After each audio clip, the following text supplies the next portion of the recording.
श्री स्वामी समर्थ. कशा आहात? मस्त आहात ना? मस्तच राहा. आजचा दिवस तुमचा चांगला जावो ही स्वामी चरणी प्रार्थना करणार आहे. तर तुमच्यासाठी आज खूप अशी महत्त्वाची सेवा घेऊन आलेली. ही सेवा केल्याने तुम्हाला खूप छान म्हणजे म्हणजे खूप अशी महत्त्वाची सेवा ही तुम्ही करून बघा आणि ही सर्व महिलांना आवर्जून विनंती की ही सेवा सर्व महिलांनी केली गेली पाहिजे. एक काम तुम्ही बाजूला ठेवा, पण ही सेवा करायला चुकवायची नाही अशी ही खूप फायदेशीर ही सेवा आहे. तर चला ती सेवा कोणती तर तुमच्यासोबत मी शेअर करणार आहे. तर वाहन संरक्षण सेवा ही प्रत्येकाच्या घरामध्ये काही ना छोटं-मोठं वाहन असतं. बाईक असेल, फोर व्हीलर असेल, जे काही वाहन असेल त्याच्यासाठी ही सेवा आहे. खूप आपण म्हणजे न्यूज बातमी बघत असतो, की आपल्याला किती वाईट-वाईट म्हणजे घटना घडलेल्या असतात. इकडं ॲक्सिडेंट झाला, तिकडं ॲक्सिडेंट झाला. एका परिवारातले 4 मेले, 2 मेले. म्हणून आपल्याला ही वाहन संरक्षण सेवा आहे. तर तुम्ही ही नक्की करून बघा. तर चला कोणती ती सेवा आपण बघूया. प्रत्येकाच्या घरामध्ये वाहन असतं. आपण फक्त दसरा असला की गाडी स्वच्छ धुत असतो. सर्व्हिसिंग करायची असेल तेव्हाच गाडीकडे लक्ष देत असतो, नाही तर कापडाने वगैरे आपण पुसून घेत असतो. तसं न करता जे आपलं वाहन असतं, जी रोजीरोटी असते आपली, काही जणांची रोजीरोटी असते ती, तर ती आपल्याला म्हणजे म्हणजे आपण एखादी आपलं साडी असेल किंवा आपली अशी नेकलेस, हार, आपल्या कटलरीचं सामान असेल, आपण किती सांभाळून स्वच्छ आपलं म्हणजे काही वस्तू असतात त्या आपण खूप जपून, सांभाळून, स्वच्छ, क्लीन ठेवत असतो. तसंच काही वस्तू असतात त्या आपल्याला स्वच्छ आणि क्लीन ठेवायच्या असतात. आणि वाहन हे तर खूप म्हणजे आजकाल म्हणजे वाहन म्हणजे असं झालेलं आहे की बिना वाहनाचं कोणीच नसेल. गरीब जरी असेल त्याच्याजवळ बाईक काहीतरी म्हणजे वाहन असेलच. तर त्याच्या संरक्षणासाठी आपल्याला काही सेवा करायच्या आहेत. वाहन संरक्षण सेवा. आपले स्वतःचे वाहन असेल तर अमावस्येच्या दिवशी स्वच्छ धुवून घ्यायचे. प्रत्येक अमावस्येला आपलं जे काही वाहन असेल ते स्वच्छ धुवून घ्यायचे. छान पद्धतीने पूजा करायची. आपण जसं दिवाळीला, दसऱ्याला वाहनाची पूजा करत असतो त्या पद्धतीने आपल्याला पूजा करायची आहे. तर काही म्हणजे सेवा असतात, उपाय असतात ते केले गेले पाहिजे. तर बघा, गाडी आपलं वाहन आहे ते स्वच्छ धुवून घेतलेलं आहे आपण. गाडीचं जे सीट असतं त्याच्याखाली आपल्याला पांढरा कापड घ्यायचं आहे. शुभ्र जाड मीठ घ्यायचं आहे आणि ते एका पुडीमध्ये बांधायचं आहे. असं छोटंसं कापड घ्यायचं, त्याच्यात थोडंसं मीठ टाकायचं आणि त्याची पुडी तयार करायची आणि ते आपल्याला सीट असेल गाडीचं त्याच्याखाली आपल्याला ठेवायचं असतं. ठेवून द्या. तार असेल तर तारानं असं बांधून घ्यायचं पांढऱ्या कपड्यामध्ये आणि गाडीच्या सीटाखाली ठेवायचं आहे. आणि दुसरी सेवा आहे, दर अमावस्येला गाडीवरून नारळाचा उतारा करायचा आहे. बघा, काही जण गाडीचा उतारा करत असतो, नारळ घेत असतो. 7 वेळा आपण उतरतो आणि ते आपण नारळ फोडतो किंवा 4 रस्त्या टाकून देत असतो. तर हा वेगळा आहे. इथे एक मंत्र बोलायचा आपल्याला. तो मंत्र कोणता आहे तर गाडी स्वच्छ धुवून घ्यायची, नारळाचा उतारा करायचा 9 वेळा करायचा आहे. आणि त्याच्यात एक मंत्र बोलायचा तर तो कोणता आहे, असा नारळ घ्यायचा. ही नारळ आहे समजा, ही नारळ आहे. श्री चैतन्य गोरक्षाय नमः, श्री चैतन्य गोरक्षाय, आपल्याला 9 वेळा हा मंत्र बोलायचा आहे. आणि जे नारळ आहे ते आपल्याला कचरकुंडीमध्ये टाकून द्यायचे. हा दुसरा उपाय झाला. आणि तिसरा उपाय आहे, प्रत्येक दर पौर्णिमेला हातात पांढऱ्या मोहऱ्या घ्यायच्या. बघा, ही सेवा आपल्याला पौर्णिमेला करायची आहे. पांढऱ्या मोहऱ्या घ्यायच्या हातामध्ये, थोड्याशा घ्यायच्या एवढ्याशा, आणि 11 वेळा वल्गा सुक्त बोलायचं आहे. वल्गा सुक्त आपल्याला बोलायचं आहे. नित्यसेवेच्या पुस्तकात मिळून जाईल वल्गा सुक्त, नाही तर गुगलला सर्च केलं तरी पण मिळून जातं. खूप प्रभावी सेवा ही वल्गा सुक्त. तर पिवळ्या मोहऱ्या घ्यायचा, वल्ग सुक्त बोलायचं आणि पिवळ्या कापडमध्ये बांधून द्यायची, अशी पुडी तयार करायची.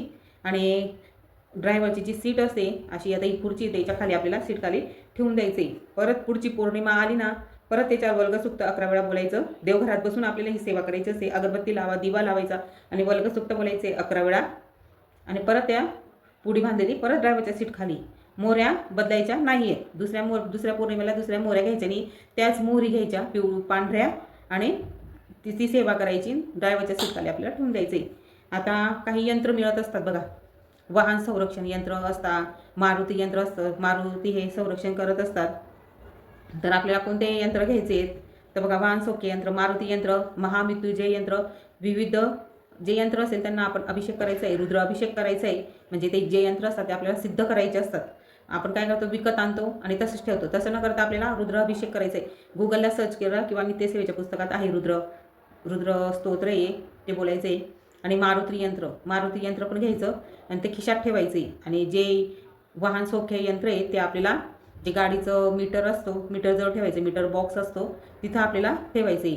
किंवा तुम्ही छोटासा स्वामी महाराजांचा फोटोसुद्धा ठेवू शकतात किंवा मारुतीचा फोटोसुद्धा तुम्ही जवळ ठेवू शकतात. असे 10,000 रुपयाला मिळत असतात. तर ही सेवा आपल्याला आवर्जून करायची आहे आपल्या वाहन संरक्षणासाठी आणि आपल्यासाठी पण. तर वाहन हे प्रत्येकाचं म्हणजे एक म्हणजे गरज आहेच आपल्याला. तर प्रत्येकाने वाहनावर ही सेवा करायची. खूप प्रभावी अशी सेवा आहे, खूप महत्त्वाची सेवा आहे. तर तुम्ही ही सेवा आवर्जून करा. तर आजची सेवा तुम्हाला कशी वाटली कमेंटमध्ये नक्की सांगा. आणि व्हिडिओ आवडला असेल तर लाईक शेअर सबस्क्राईब करायला विसरायचं नाही. पुन्हा अशाच नवीन सेवेसोबत आपण भेटणार आहोत. पुन्हा तुम्हाला परत नवीन अशा काही सेवा आहेत त्या घेऊन येणार आहे. तुम्हाला आजचा व्हिडिओ कसा वाटला ते कमेंटमध्ये नक्की सांगा आणि लाईक शेअर सबस्क्राईब करायला विसरायचं नाही. बघा, अमावस्येच्या दिवशी आपल्याला परत एक सेवा करायची. ती सेवा म्हणजे कोणती, तर ती सेवा आपल्याला एका मंदिरात जाऊन करायची. तर ते मंदिर कोणतं आहे, तर ते मंदिर आहे मारुतीचं मंदिर. बघा, तुम्ही ग्रामीण भागात राहत असणार तर तिथं नक्कीच मारुतीचं मंदिर असतं. तर कोणत्या तुम्ही ज्या भागामध्ये राहत असणार तिथं मारुतीचं मंदिर असतं, 100% असतं. असं नाही की हे मंदिर मिळणार असेल. गणपती मंदिर असेल, मारुती मंदिर असेल, तर हे म्हणजे प्रत्येक आपल्या घराचा थोडंसं अंतरावर असेल किंवा जवळपास असतंच मारुतीचं मंदिर. तर तिथं आपल्याला जायचं आहे आणि एक सेवा करायची. मारुतीचं अमावस्येच्या दिवशी आपले जे ग्रामीण देवदेवता असतात तिथे जाऊन आपल्याला मान सन्मान करायचा असतो.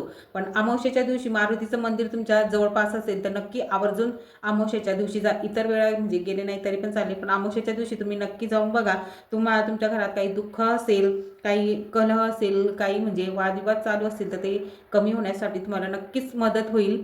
तर आपल्याला काय करायचं आहे, अमावस्येच्या दिवशी मारुतीच्या मंदिरात जायचं आहे. तुम्ही शनिवारी सुद्धा जाऊ शकतात.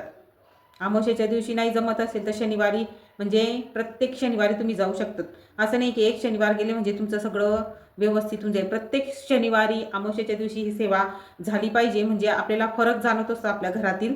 तर आपल्या घरातील जे काही क्लेश असतील, दुःख असेल, म्हणजे काही कार्य असेल त्याच्यात प्रगती होत नसेल तर आपल्याला मारुतींचा कृपा आशीर्वाद मिळवण्यासाठी आपल्याला ही सेवा करायची. तर सोबत काय घेऊन जायचं आहे, तुम्ही आता अमावस्या असेल किंवा शनिवारी असेल, तुम्ही आता मारुतीच्या मंदिरात जायचं आहे तर आपल्याला काय करायचं आहे, जाताना एक वस्तू आपल्याला सोबत घेऊन जायची आहे. नारळ घ्यायचं आहे, विडा घ्यायची आहे, विडा दक्षिणा तुम्ही 11 रुपये 21 रुपये यथाशक्ती तुम्हाला दक्षिणा द्यायची. सुपारी ठेवून मान सन्मान करायचा आहे, प्रार्थना करायची.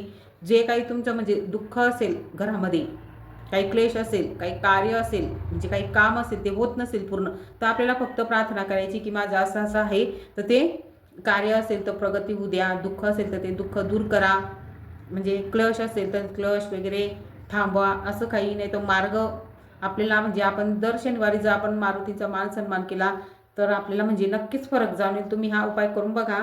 जाताना आपल्याला अमावस्येच्या दिवशी किंवा शनिवारी नारळ, विडा, सुपारी, दक्षिणा म्हणजे मारुतीच्या आपल्याला फक्त ठेवायचं आहे. मारुतीच्या मंदिरात जाऊन आपल्याला मारुतीजवळ आपल्याला ठेवायचं आहे, मान सन्मान करायचा आहे आणि प्रार्थना करायची. जे काही आपल्या घरामध्ये क्लेश असेल, दुःख असेल, कार्य असेल तर तिथं जाऊन आपल्याला फक्त प्रार्थना करायची. तुम्ही म्हणजे संकल्पयुक्त पण ही सेवा करू शकतात. 5 शनिवार 11, 21 आणि जोपर्यंत तुमचं कार्य सफल होत नसेल तोपर्यंत सुद्धा तुम्ही मारुतीच्या मंदिरात जाऊन मान सन्मान करू शकतात. तर तुम्हाला नक्कीच फरक जाणवेल आणि अनुभव पण येईल. खूप छान ही छोटीशी सेवा आहे, खूप साधी आणि सोपी सेवा आहे. फक्त मारुतीच्या मंदिरात आपल्याला जायचं आहे शनिवारी आणि अमावस्येच्या दिवशी. तर तुम्हाला ही सेवा पण कशी वाटली कमेंटमध्ये नक्की सांगा. या छोट्या छोट्या सेवा करूनच आपल्या घरामध्ये क्लेश असेल, कार्य असेल तर त्याच्यात प्रगती होत असते, दुःख असेल तर ते निवारण होण्यास मदत होत असते. तर तुम्ही या छोट्या छोट्या ज्या सेवा आहेत त्या नक्की आवर्जून करून बघा. तुम्हाला छान असा अनुभव येईल आणि घरामध्ये फरक पण जाणवत असतो.